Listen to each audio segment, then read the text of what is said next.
Sir సన్నబడాలి అని జెప్పేసి ఈ మధ్య రైస్‌ని పూర్తిగా పక్కన పెట్టేసి చపాతీ తిందామన్నారు.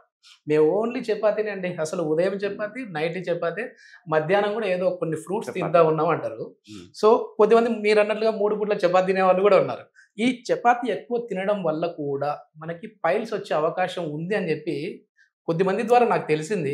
అది వాస్తవమా కాదా అని జెప్పి మిమ్మల్ని అడిగితేనే కరెక్ట్ అని జెప్పేసి మీ దగ్గరికొచ్చా. యూజువల్‌గా మనం తినే ఫుడ్ ఏదైతే ఉందో, అందులో ఖచ్చితంగా 3 కంటెంట్స్ ఉండాలి. ఓకే. ఒకటి ఫైబర్ ఒకటి, రెండోది కార్బోహైడ్రేట్స్ ఒకటి, మూడోది ప్రోటీన్ ఒకటి. సో, ఈ సన్నబడే వాళ్ళు ఏమనుకుంటారు అంటే, మేము తినే ఫుడ్ అంతా రైస్ అంతా బంద్ చేసి చపాతీ మీద తింటే మేము వెయిట్ తక్కువైపోతామని, హ్మ్. ఇమ్మీడియేట్‌గా తగ్గిపోతామన్న అపోహ చాలా మందికుంది.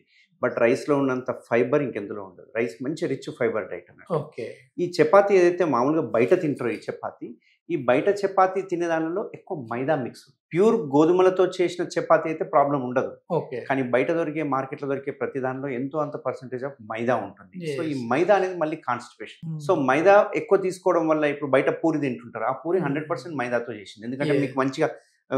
చినగాలి, సాఫ్ట్‌గా సాఫ్ట్‌గా రావాలి, ఉండాలి, పొంగాలి. మంచిగా పొంగాలి. ఇవన్నీ చూస్తే ఏంటంటే మైదాకే ఉంటాయి లక్షణాలు. యెస్. గోధుమలకు ఉండవు లక్షణాలు. హ్మ్. సో, దీనివల్ల ఏమవుతుందంటే మైదా ఎక్కువ తీసుకోవడం వల్ల వాళ్ళకి ఫైబర్ అందక ఆ హ్మ్. మైదాతోటి కాన్‌స్టిపేషన్‌కి గురి చేస్తాం. Constipation okay. చేయడం వల్ల వాళ్ళు మళ్ళీ హార్డ్ స్టూల్ పాస్ కావడం ఇట్లాంటివన్నీ చూస్తూ ఉంటాం అన్నట్టు. ఓకే. కాబట్టి రైస్ ఒక కప్పు రైస్ అయినా 100% తీసుకోవాలి.